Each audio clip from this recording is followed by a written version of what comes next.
चलिए जानते हैं आज की देश और दुनिया की सिलेक्टेड काम की और 50 बड़ी खबरों को सिर्फ 10 मिनट में। पर अभी तक आपने इस वीडियो को लाइक नहीं किया है तो लाइक कर दीजिए, चैनल को भी सब्सक्राइब कीजिए। अब जम्मू कश्मीर में भी चलेगा बुलडोजर, उपराज्यपाल मनोज सिन्हा ने दे दी चेतावनी। जम्मू कश्मीर के उपराज्यपाल मनोज सिन्हा ने मंगलवार को चेतावनी दी कि आतंकवादियों को पनाह देने वालों के घरों को जमींदोह कर दिया जाएगा। उन्होंने लोगों से आतंकवाद के दोषियों के खिलाफ एकजुटता के साथ खड़े होने का आह्वान किया। उन्होंने कहा, अगर सुरक्षा बल, केंद्र शासित प्रदेश प्रशासन और लोग एकजुट हो जाएं तो 1 साल में ही क्षेत्र से आतंकवाद का सफाया हो सकता है। अपना वादा मत भूलना, ट्रंप की जीत पर हमास की आस बढ़ी। बता दें दोस्तों, डोनाल्ड ट्रंप ने अमेरिकी राष्ट्रपति चुनाव में अपनी जीत का दावा किया, जिसके बाद दुनिया भर के नेताओं ने उन्हें बधाई संदेश भेजे। मिडिल ईस्ट से भी प्रतिक्रियाएं आईं, जिनमें इजराइल के प्रधानमंत्री बेंजामिन नेतन्याहू ने ट्रंप को बधाई दी, जबकि हमास ने उनसे अपने किए वादे को पूरा करने की मांग। वहीं हमास ने ट्रंप के चुनावी बयान और मध्य पूर्व में शांति लाने के उनके दावे पर प्रतिक्रिया दी है। हमास के वरिष्ठ अधिकारी शमी अबू जहरी ने कहा, अब ट्रंप पर यह साबित करने का दबाव है कि वह गाजा में युद्ध को कुछ ही घंटों में रोक सकते हैं। मौलाना मदनी ने नीतीश कुमार को फंसाया, वक्फ बिल पर स्टैंड से ही तय होगी आगे की सियासत। बता दें दोस्तों, जमीयत उलेमाए हिंद के संविधान संरक्षण सम्मेलन के साथ मौलाना अरशद मदनी ने मोदी सत्ता की 2 बैसाखियों को हिला दिया है। जमीयत की अगुवाई में पहला कार्यक्रम इंदिरा गांधी स्टेडियम में आयोजित हुआ। इसी कार्यक्रम में मौलाना मदनी ने नीतीश कुमार और आंध्र प्रदेश के सीएम चंद्रबाबू नायडू को चेताया कि संसद से वक्फ बोर्ड संशोधन विधेयक पास हुआ तो इसके जिम्मेदार नीतीश और नायडू भी। मदनी ने साफ कर दिया कि वे गठबंधन की बारीकियों को समझते हैं कि और ये बात जानते हैं कि केंद्र की सत्ता नीतीश और नायडू के समर्थन पर टिकी है। मदनी ने दिसंबर से पहले आंध्र प्रदेश में 5 लाख मुस्लिमों को इकट्ठा कर अपनी बात नायडू तक पहुंचानी है।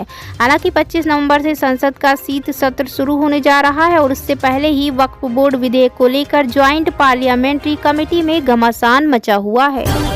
दोबारा हमला किया तो इजराइल को रोक नहीं पाएंगे, अमेरिका ने ईरान को दे दी चेतावनी। बता दें दोस्तों, इजराइल पर हमास का हमला और फिर गाजा में इजराइल की सैन्य कार्रवाई अब लेबनान, ईरान और हिजबुल्लाह तक पहुंच चुकी है। मिडिल ईस्ट की ये जंग बढ़ती ही जा रही है। वहीं अब अमेरिका ने हाल ही के दिनों में ईरान को इजराइल पर एक और हमला करने के खिलाफ चेतावनी दी। साथ ही कहा कि अगर इजराइल ने दोबारा हमला किया तो अमेरिका उसे रोक नहीं पाएगा। मीडिया रिपोर्ट ने अमेरिकी अधिकारी के मुताबिक अमेरिका ने ईरानियों से कहा, हम इजराइल को रोक नहीं पाएंगे और हम यह सुनिश्चित नहीं कर पाएंगे कि अगला हमला पिछले हमले की तरह ही योजनाबद्ध और लक्षित होगा। जीत के बाद डोनाल्ड ट्रंप की 1 तारीख पर शेयर बाजार के सिकंदर बने एलन मस्क 24 घंटों में नेटवर्थ में 2 लाख करोड़ रुपए का इजाफा। बता दें दोस्तों, अमेरिका में राष्ट्रपति चुनाव के नतीजे घोषित हो गए हैं और डोनाल्ड ट्रंप ने भारतीय मूल की कमला हैरिस को हराकर फिर से राष्ट्रपति पद हासिल किया है। ट्रंप की जीत का असर अमेरिकी और भारतीय शेयर बाजारों पर भी देखने को मिला है। अमेरिकी शेयर बाजार की बड़ी उछाल के साथ साथ भारतीय बाजार में भी तेजी देखी गई है, जिससे दुनिया भर के बड़े अरबपतियों की संपत्ति में बड़ा इजाफा हुआ है। एलन मस्क की संपत्ति में तो रिकॉर्ड बढ़ोतरी देखने को मिली और केवल 24 घंटों में ही उनकी नेटवर्थ में 2 लाख करोड़ रुपए से भी अधिक वृद्धि हुई है। तेलंगाना सरकार का जाति सर्वेक्षण शुरू, सभी वर्गों में आर्थिक शैक्षिक आधार पर पिछड़े लोगों की पहचान की जाएगी। बता दें दोस्तों, तेलंगाना सरकार का व्यापक सामाजिक, आर्थिक, रोजगार, राजनीतिक और जाति सर्वेक्षण बुधवार को शुरू हो गया है। कांग्रेस नेता राहुल गांधी ने विधानसभा चुनाव के दौरान राज्य में जाति आधारित सर्वेक्षण कराने का वादा किया था। राज्य के मुख्यमंत्री रेवंत रेड्डी ने सर्वेक्षण को उत्पीड़न का शिकार हुए वर्गों के लिए सामाजिक न्याय और अवसरों की समानता प्राप्त करने के लिए एक यज्ञ करार दिया है। उन्होंने एक्स पर पोस्ट में लिखा, यह विशाल अभियान एक साहसिक कार्य है जो राहुल गांधी के नेतृत्व में देश के सामाजिक दृष्टिकोण को बदल देगा। रेड्डी ने राज्यपाल जिष्णु देववर्मा से भी मुलाकात की और उन्हें सर्वेक्षण के बारे में जानकारी दी। साथ ही आग्रह किया कि वे केंद्र सरकार को इस सर्वेक्षण के बारे में जानकारी दे, जिससे 2025 में होने वाली राष्ट्रीय जनगणना के दौरान इसे ध्यान में रखा जा सके। बाबा सिद्दीकी की हत्या को लेकर असदुद्दीन ओवैसी का बड़ा बयान। लॉरेंस बिश्नोई का बिना नाम लिए पीएम मोदी से मांगा जवाब। बता दें दोस्तों, महाराष्ट्र के मुंबई में एनसीपी नेता बाबा सिद्दीकी की हत्या को लेकर ऑल इंडिया मजलिस से इत्तेहादुल मुस्लिमीन के अध्यक्ष और हैदराबाद से सांसद असदुद्दीन ओवैसी ने बड़ा बयान दिया। ओवैसी ने कहा, बाबा सिद्दीकी की हत्या हो गई, गोली मार दी गई। क्या हो रहा है महाराष्ट्र में? 3 बार के एमएलए को 6 गोलियां मार दी गई। प्रधानमंत्री नरेंद्र मोदी, अमित शाह, एकनाथ शिंदे, देवेंद्र फडणवीस बताएं कि कैसे बाबा सिद्दीकी की मौत हो गई।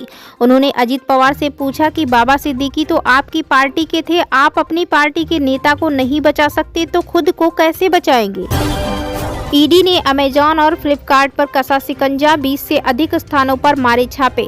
सूत्रों से मिली जानकारी के अनुसार केंद्रीय जांच एजेंसी प्रवर्तन निदेशालय ईडी ने ई कॉमर्स कंपनियों अमेजन और फ्लिपकार्ट के खिलाफ एक बड़ी कार्रवाई की है।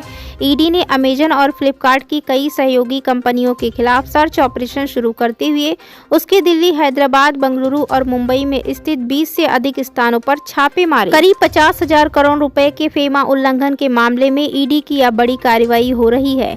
ईडी ने अमेजन और फ्लिपकार्ट के खिलाफ फेमा उल्लंघन का मामला दर्ज किया है।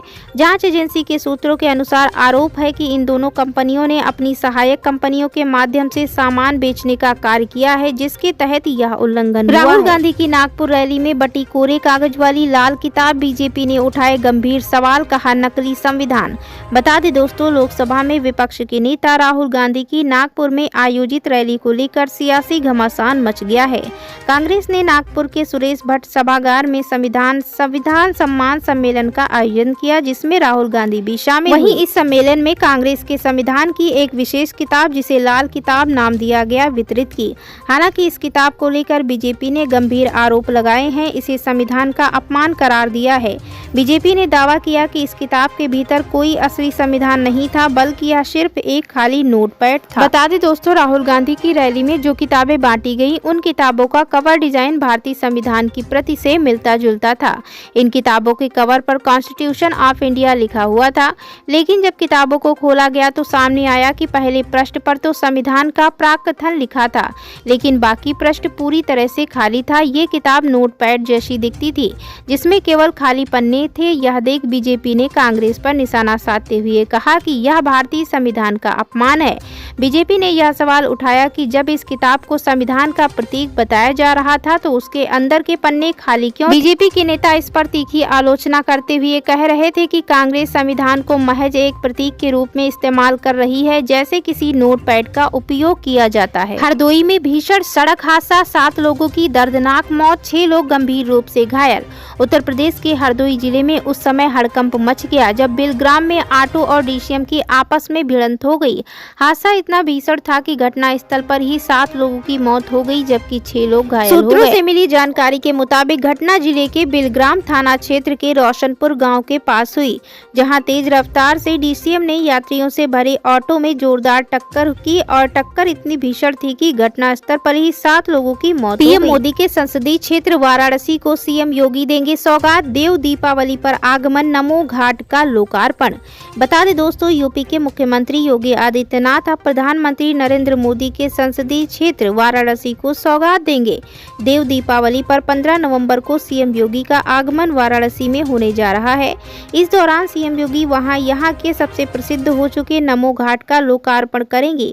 यूपी का दूसरी बार मुख्यमंत्री बनने के बाद योगी पहली बार वाराणसी को कोई सौगात अपने हाथों से देंगे।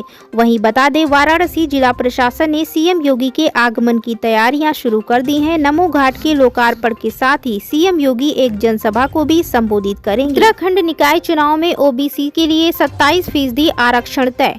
बता दें दोस्तों, उत्तराखंड निकाय चुनाव में अन्य पिछड़ा वर्ग यानी ओबीसी के लिए आरक्षण की सीमा बढ़ाकर 27% होना तय हो गया है। प्रदेश सरकार ने उच्च न्यायालय में गुरुवार को ओबीसी आरक्षण पर अपनी तस्वीर साफ कर दी। सरकार इस मसले पर जल्द अध्यादेश जरिए अपनी मुहर लगा देगी। रुद्रपुर निवासी रिजवान अंसारी की ओर से दायर जनहित याचिका पर कार्यवाहक मुख्य न्यायाधीश मनोज कुमार तिवारी और मुख्य न्यायमूर्ति विवेक भारती शर्मा की युगल पीठ ने सुनवाई के दौरान सरकार की ओर से पेश जवाबी हलफनामे में कहा कि ओबीसी आरक्षण पर सेवानिवृत्त न्यायाधीश ब्रह्म सिंह वर्मा की कमेटी ने अपनी रिपोर्ट सरकार को सौंप दी है। रिपोर्ट में ओबीसी आरक्षण बढ़ाने की जो सिफारिश की गई उसे सरकार ने स्वीकार कर लिया है। उस पर मंत्रिमंडल ने अपनी मुहर भी लगा दी है। वहीं आगे कहा गया कि सरकार इस मामले में आगामी 2 सप्ताह में अध्यादेश लाकर अपनी मुहर लगा देगी। अंत में सरकार के जवाब से संतुष्ट होते हुए अदालत ने जनहित याचिका को पूरी तरह से निस्तारित कर दिया। यहाँ बता दें कि याचिकाकर्ता की ओर से दायर जनहित याचिका में कहा गया कि प्रदेश में ओबीसी की जनसंख्या में वृद्धि हुई है।